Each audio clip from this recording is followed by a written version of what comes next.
بسم اللہ الرحمن الرحیم۔ السلام علیکم۔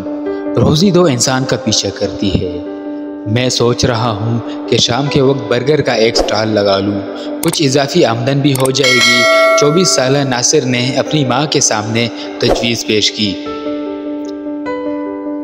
منظر: ایک گھر، ماں، ایک بیٹا اور ایک بیٹی۔ بیٹا: جگہ کا جائزہ لے لے اچھی طرح۔ ماں نے تجربے کی بات کی۔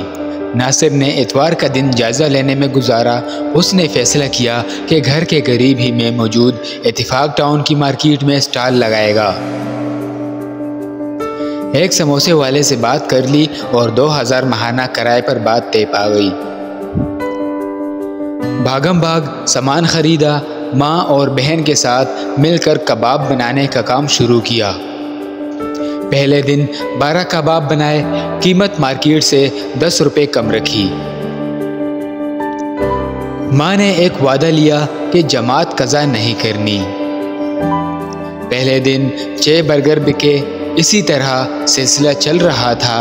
جماعت سے 10 منٹ پہلے ناصر توا لپیٹ دیتا، انڈے، کباب اور برگر سموسے والے کے پاس اندر رکھ دیتا اور جماعت کے لیے چلا جاتا۔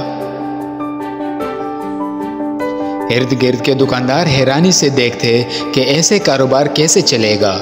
گاہک کو روانہ کر دیا جائے یا انتظار کروایا جائے تو کون یہاں پھٹکے گا۔ دن گزرتے جا رہے تھے۔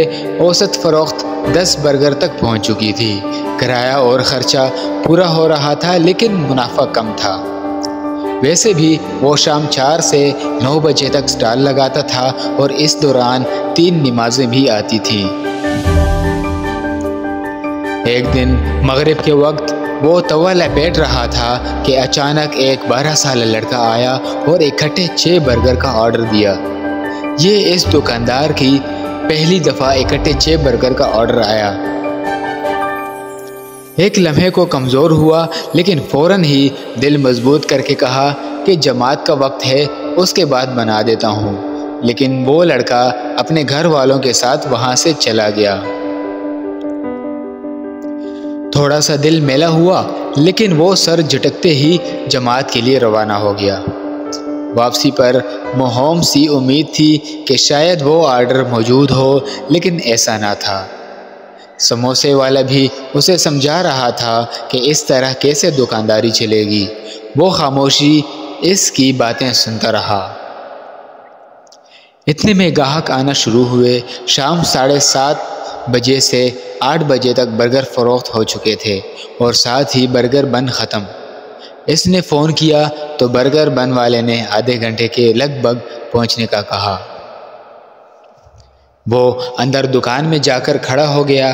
اتنے میں باہر گاڑی رکی اور وہی 12 سالہ بچہ نمودار ہوا۔ اس کو دیکھ کر ہلکی سی خوشی ہوئی لیکن وہ خوشی برگر بن ختم ہونے کی وجہ سے تحلیل ہو گئی۔ اس دفعہ لڑکے نے 6 کے بجائے 10 برگر کا آرڈر دیا تھا۔ اس نے آدھے گھنٹے کا بتایا۔ بچہ واپس جانے ہی لگا تھا کہ اچانک برگر بن والا سوزوکی کیری ڈبہ دکان کے سامنے رک گیا۔ کہاں آدھا گھنٹہ اور کہاں فوری پہنچنا۔ ناصر کے چہرے پر ایک دلکش مسکراہٹ تیر گئی اور اس نے ایک عجیب توانائی محسوس کرتے ہوئے بچے کو آواز دی کہ گاڑی آ گئی ہے۔ اس کے توے پر پہلی دفعہ 10 برگر بن رہے تھے اور اس کی فروخت 20 برگر تک پہنچ چکی تھی، جبکہ عشاء کے بعد کا 1 گھنٹہ بھی باقی تھا۔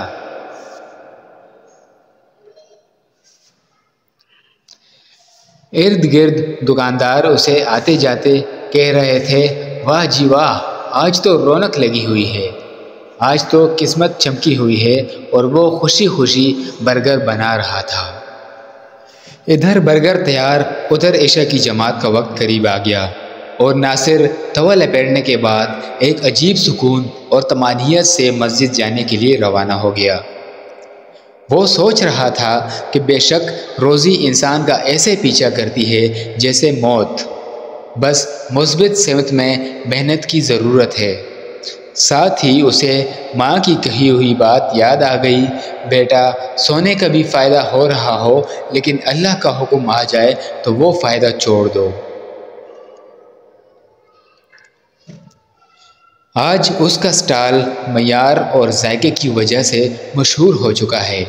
ایک ملازم بھی ہے، گاہک اس کی جماعت کی عادت سے بخوبی واقف ہیں، اس لیے اس حساب سے برگر سٹال پر آتے ہیں اور حی علی الصلاۃ حی علی الفلاح کی صدا پر ناصر کے ہاتھ خود ہی سامان سمیٹنا شروع ہو جاتے ہیں۔